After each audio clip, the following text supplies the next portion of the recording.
Around Denver, there's an eerie silence. Roads all over the city are becoming less traveled.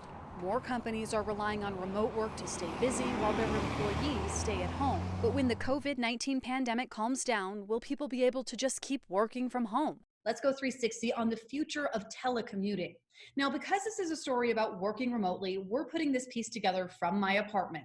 Even we as journalists are being asked to work remotely, which has its advantages, but also its challenges.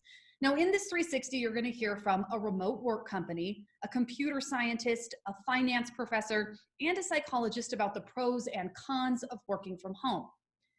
First, the pros. For years, we've seen the growing trend of remote work. Bree Reynolds is a career development manager for FlexJobs, specializing in remote work. For employers, some studies have shown, And overall, it just makes your quality of life better. You are happier and more satisfied at work. You're more loyal, more likely to stay. there's also a cost savings on childcare, lunch, and more. There are, of course, cost-saving benefits if you're not commuting to the office every day, if you don't have to maintain a professional wardrobe. But there are downsides. When you're not actually on a company network, you open yourself up to a lot of dangers that the company can't put a firewall on everybody's home router, for instance. Computer scientist Nathan Evans says that can open a door to hackers. If I'm again sitting at Starbucks and I'm using an unsecured wireless network, it's possible that an attacker could be watching all the data that I'm transferring back and forth. Employers can set up secure networks and issue company laptops, but at a cost. Rural areas can also fall behind since their broadband infrastructure is not as robust.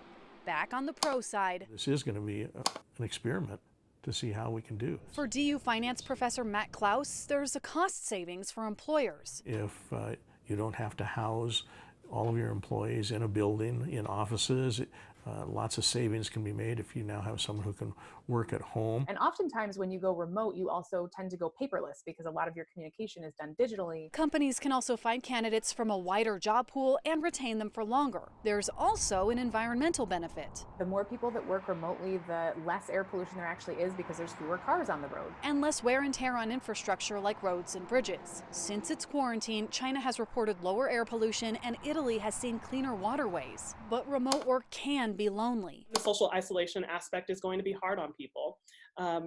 There's still a lot of unknowns of how long is the social isolation going to occur. Video conferencing and phone calls only go so far, and psychologist April Alexander says there's a lot of nuance people miss out on. We're losing that relationship quality.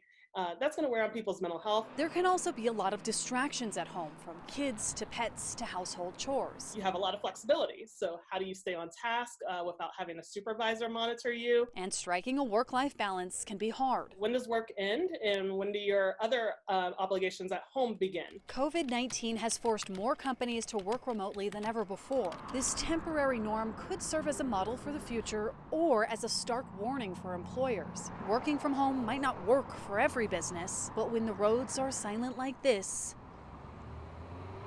it seems like it's just something that will have to work for now. Megan Lopez, Denver 7.